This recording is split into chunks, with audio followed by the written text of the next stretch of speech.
Welcome back.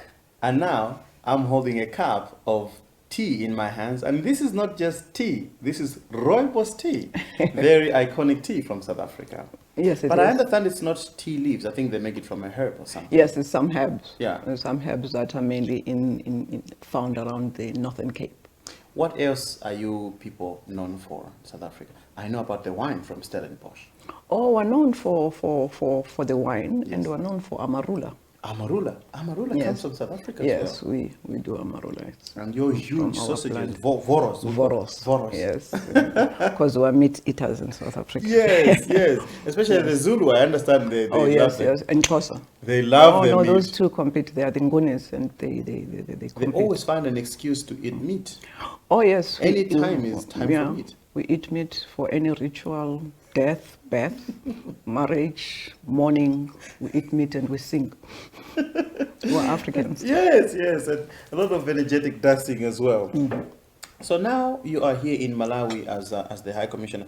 But quickly, what path did your life take after you got back to South Africa? Because now we see you, we know that you were quite active in politics, but Yes. especially involved in the struggle.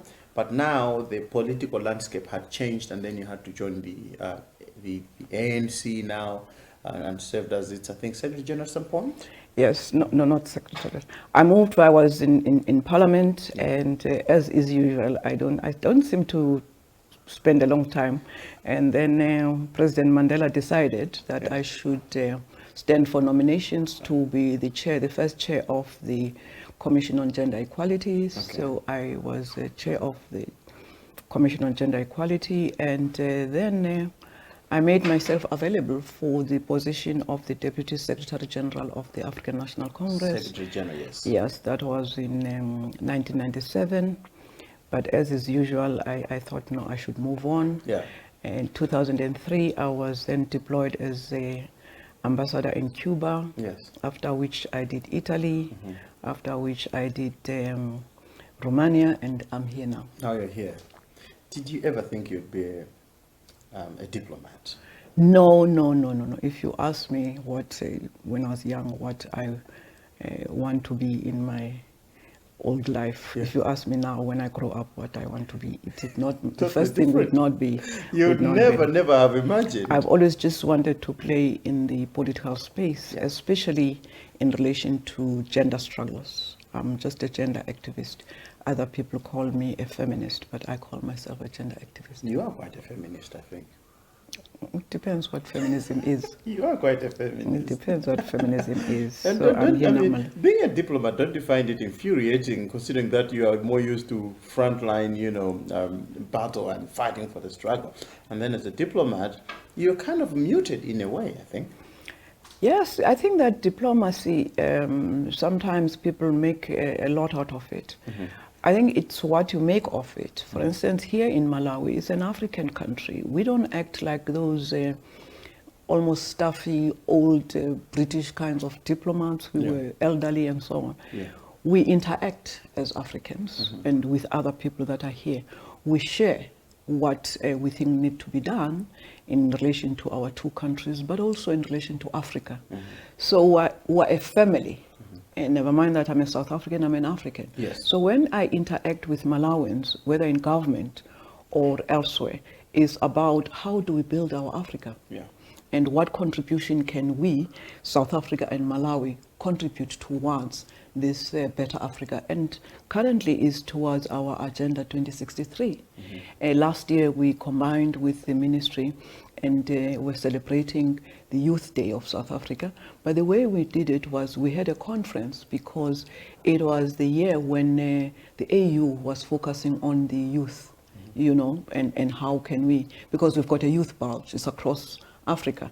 So the challenges that are there in Malawi are similar to the challenges that we have in South Africa. Yes. So that diplomacy for me is a continuation of who I am, trying to make better the lives of our people, especially the Africans and the African woman.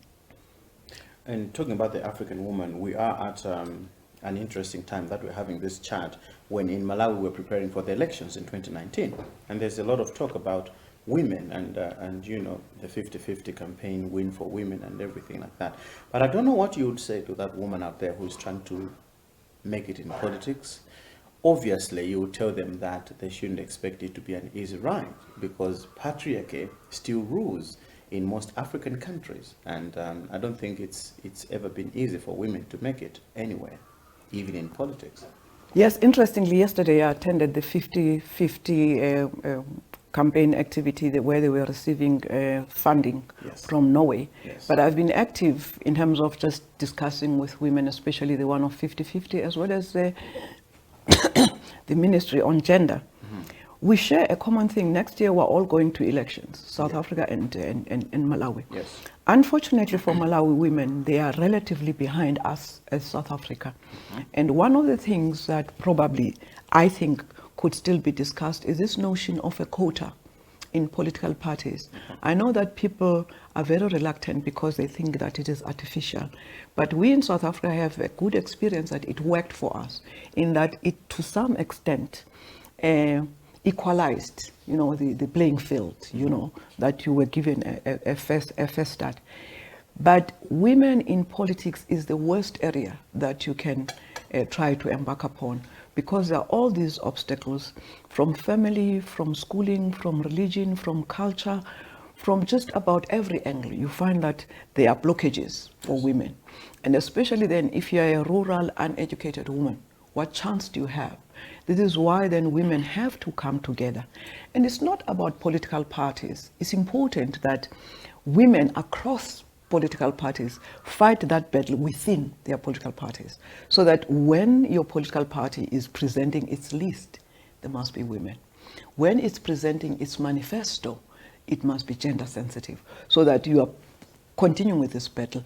And I like it here that there's even a women's caucus in Malawi. So I think that strides are being taken, and together with the UN Women, as well as with the Ministry on Gender, we're going to be having a conference in October, just discussing women in politics, taking from the experiences of women in Rwanda and women in South Africa, and having some kind of training, gender training, one of the days where we do gender training for the aspirants. Because without women in decision making, especially in Africa, we are not going to go anywhere in terms of advancing our Agenda 2063.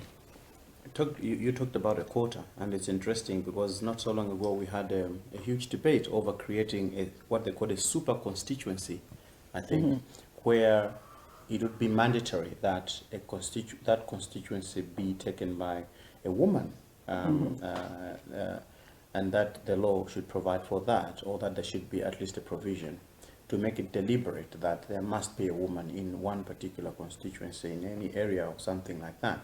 And it faced some resistance, naturally, and interestingly for men, that no, I think that's not going to be fair. And there were some what other people thought were logical arguments, and what some people thought were illogical arguments to that. Well, I think for me, I don't know about the super constituents. I've got my own views, but yes, as long as there are some kind of mechanisms that are put in place to give women a chance.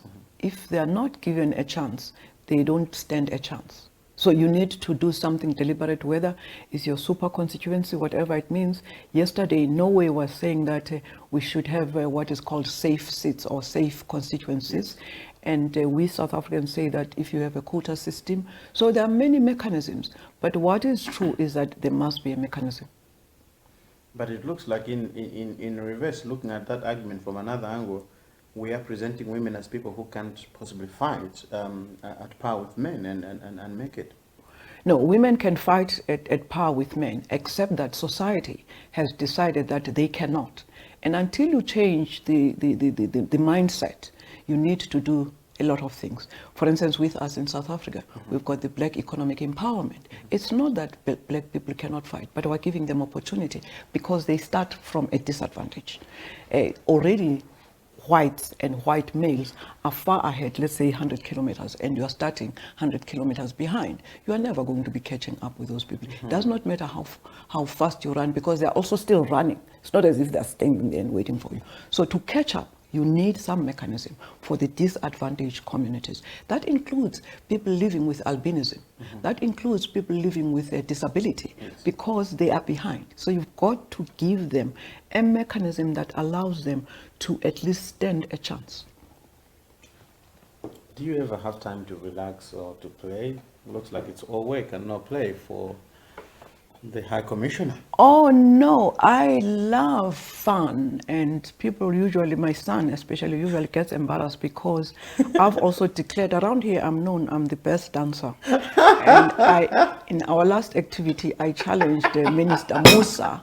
And I won. Of course I won. Minister Musa. Well, I will have to ask him who won. No, ask him, he knows. So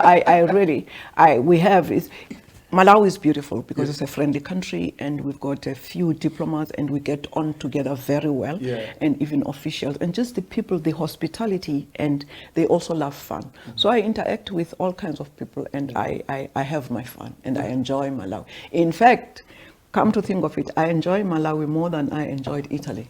Oh, is it? Yes, I do. Are you saying that just because you're trying to be nice? No, not because of that. I just have fun here. Yeah? I just have fun in Malawi. And of course, it has got its advantages. Best one being Africa, and not only Africa, English-speaking Africa, and not only just that, 2 hours away from South Africa. So you can always dash. And what people don't talk about, a lot of commonality. Yeah. Over the weekend, I went to the Ngoni celebration in Mhlangano, and I was wearing my Zulu attire, and I just fitted with everybody there. Nobody would have thought. I'm sure people were greeting you in Chichewa like, yes, I was going on, and I was dancing with them there. We were dancing, so I really enjoyed it. Culturally, it's the same thing.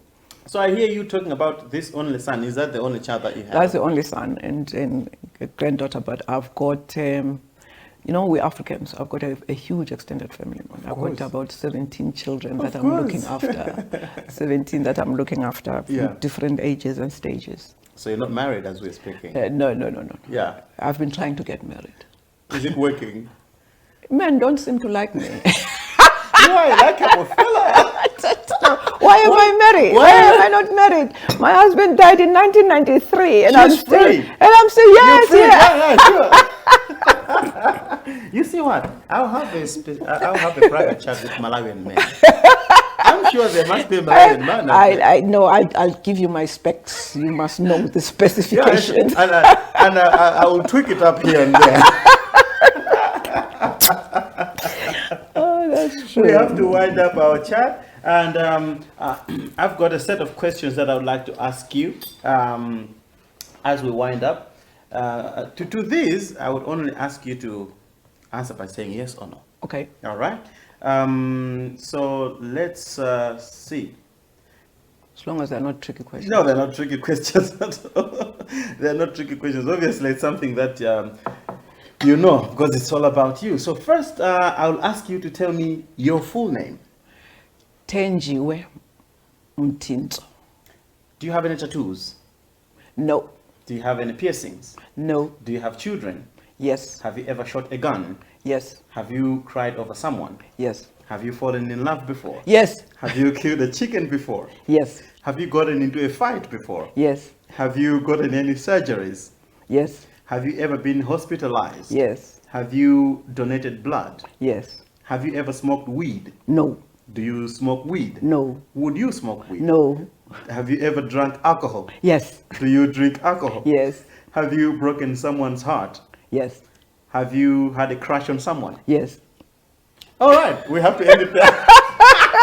Oh, what kinds of questions are those? I'm more interested in the last one because I think I have to follow up, and then maybe we can work on that Find situation. out. But of course, what you didn't ask me is how old I am. How old? I'm 69 years old. Can you imagine getting in love at 69? And what men could tolerate me now? And what men can I tolerate now? Well, that's a warning to the suitors out there. She's 69. Probably turning 70 soon. Yes, my husband died in 1993. He really couldn't, so he said, I'm checking out of here. This woman is too much. Now, how many years later? And I think 19... I've got my ways. I think it gets to a point where you just accept, I think this is it for me. I think also in African women, we just, if you look at statistics, Yes. there are more single mothers in Africa than elsewhere. Yes, it is. Yeah, even here in Malawi. I'm going to an activity in a month's time. Widows are coming together. Oh. So I said, yes, I'll join. Okay. I'm also a widow, so we also have same causes. We tend to be abused as widows by even relatives. You know, in some cultures, when you lose a husband, Yes. the family immediately comes in and they want to own everything that you have worked for together with your husband. And they take it sometimes. But I have a story because my aunt, I grew up for some time with my aunt in the rural areas, Yes. and I think I was about 7 at that time. And my uncle died. And I did not know what was happening. Our house in the village, our little rondavels, were burnt down one night. And I couldn't understand. And my aunt was said to be a witch. Now, I didn't know, I come from Johannesburg, didn't know what a witch was, but I was angry with my aunt for being a witch. That makes us. So my aunt put me down and told me about a Xhosa culture at that practice, where if at all a woman loses a husband and they're still brothers to that husband, it's said in Xhosa, they ngena you. So it means they enter you, literally. So they wanted to ngena her, and she said, no ways, I'm not going to be ngenad. So they burnt the house down, and we had to go and live with our grandmother. And I began to understand, that's one of the things that taught me about patriarchy, that when you are a woman, you really suffer many ways and one. There she was married to this man, and the man dies, and somebody that we don't even, in fact, it was one of the useless uncles, wants them to marry. Not once, just decides, you are my wife. Yeah, you are mine now, because my brother So has my gone, and then I'm aunt going to take you was in. going to, we women are seen as possessions, we are possessions. So Who can be handed down we hand it from down, one man to the next. And if at all you've got a house, that house can just be taken because you're not allowed to, you're not supposed to have property. So women. So I'm now together with the Malawi. See, now I say you're a widows. feminist. And that's how we wind up our program Cruise 5 today, where we've been talking to the South African High Commissioner to Malawi, and she is Thenjiwe Mtintso. So it's been a pleasure talking to you, and I wish you all the best. Thank you very much. Thank you.